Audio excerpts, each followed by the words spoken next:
Ibu Bapa, saudara-saudari, para pencinta firman Tuhan yang terkasih di dalam Kristus, mari kita mengawali permenungan kita pada hari ini dengan membuat tanda kemenangan Kristus. Dalam nama Bapa dan Putra dan Roh Kudus. Amin. Bacaan dari Injil Yohanes bab 6 ayat 1 sampai 15. Pada waktu itu Yesus berangkat ke seberang danau Galilea, yaitu Danau Tiberias. Orang banyak berbondong-bondong mengikuti dia karena mereka melihat mujizat-mujizat penyembuhan yang diadakannya terhadap orang-orang sakit. Yesus naik ke atas gunung dan duduk di situ dengan murid-muridnya. Ketika itu Paskah, hari raya orang Yahudi, sudah dekat.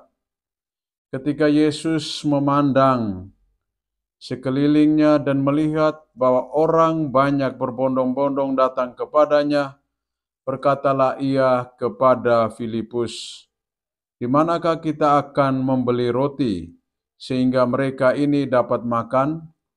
Hal itu dikatakannya untuk mencobai dia, sebab ia sendiri tahu apa yang hendak dilakukannya. Jawab Filipus kepadanya, "Roti seharga 200 dinar tidak akan cukup untuk mereka ini, sekalipun masing-masing mendapat sepotong kecil saja." Seorang dari muridnya, yaitu Andreas, saudara Simon Petrus, berkata kepadanya, "Di sini ada seorang anak yang membawa 5 roti jelai dan mempunyai 2 ikan. Tetapi apakah artinya untuk orang sebanyak ini?" Kata Yesus, "Suruhlah orang-orang itu duduk." Adapun di tempat itu banyak rumput. Maka duduklah orang-orang itu, kira-kira 5.000 laki-laki banyaknya.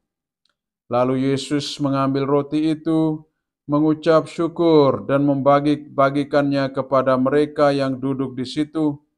Demikian juga dibuatnya dengan ikan-ikan itu, sebanyak yang mereka kehendaki.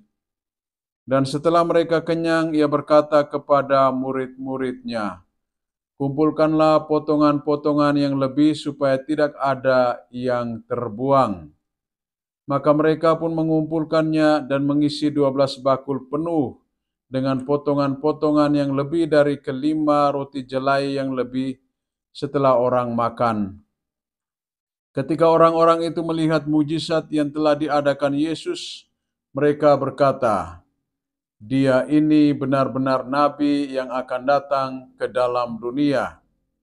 Karena Yesus tahu bahwa mereka akan datang dan hendak membawa dia dengan paksa untuk dijadikan raja, ia menyingkir lagi ke gunung seorang diri. Demikianlah sabda Tuhan. Ibu bapa, saudara-saudari, para pencinta firman Tuhan yang terkasih di dalam Kristus. Kemurahan hati merupakan salah satu kebajikan, kualitas hidup yang harus dimiliki oleh setiap manusia. Kemurahan hati atau kebaikan hati merupakan salah satu tindakan di mana manusia mau mengabaikan dirinya sendiri, melupakan hidupnya sendiri, dan lebih mengutamakan kepentingan kehidupan orang lain. Yesus telah memberikan contoh dan teladan yang begitu luar biasa bagaimana bersikap dan bertindak murah hati kepada orang-orang yang mengikutinya.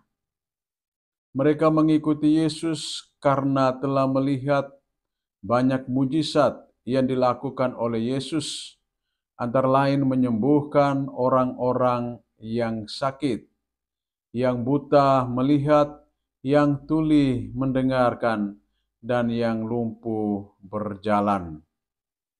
Melihat orang banyak itu, Yesus meminta kepada para rasul-Nya supaya mereka memberi makan. Tetapi beberapa rasul-Nya memberikan alasan, bahwa kita tidak mempunyai makanan apa-apa. Lalu ada seorang anak yang memiliki 5 roti dan 2 ekor ikan, dan Yesus minta supaya semua orang itu duduk. Dalam situasi seperti itu, Yesus menggandakan 5 roti dan 2 ekor ikan itu, lalu diberikannya kepada semua orang sehingga mereka makan sampai kenyang. Saudara-saudari yang terkasih di dalam Tuhan, melalui mujizat penggandaan roti, Yesus mau menyampaikan kepada kita ada beberapa hal penting yang harus kita wujud nyatakan di dalam kehidupan kita setiap hari. Pertama, kita diminta untuk memiliki sikap kemurahan hati, belas kasihan terhadap sesama kita yang mengalami ketidakberuntungan di dalam hidupnya. Yang kedua, kita tidak boleh bersikap boros di dalam kehidupan kita. Paus Fransiskus katakan, ketika kita tidak menghabiskan makanan yang ada di hadapan kita, berarti kita merampas hak orang miskin. Dan yang ketiga, setelah mereka makan sampai kenyang, Yesus menyingkirkan diri ke tempat yang sunyi. Ia mau berada bersama dengan Bapanya.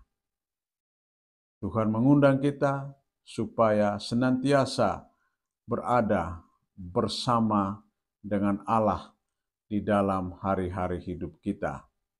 Kebersamaan dengan Allah itu akan memberikan kekuatan tersendiri kepada kita, sebagaimana yang dialami oleh para rasul ketika mereka memberikan kesaksian tentang karya-karya yang telah dikerjakan oleh Yesus. Meskipun mereka ditangkap, dimasukkan di penjara, tetapi Allah selalu menyertai mereka. Dalam Kisah Para Rasul bab 5 ayat 34 sampai dengan 42, ketika para rasul ditangkap, salah seorang dari orang Farisi yang bernama Gamaliel mengatakan kepada mahkamah agama, jangan kita memperlakukan orang-orang pilihan Allah ini.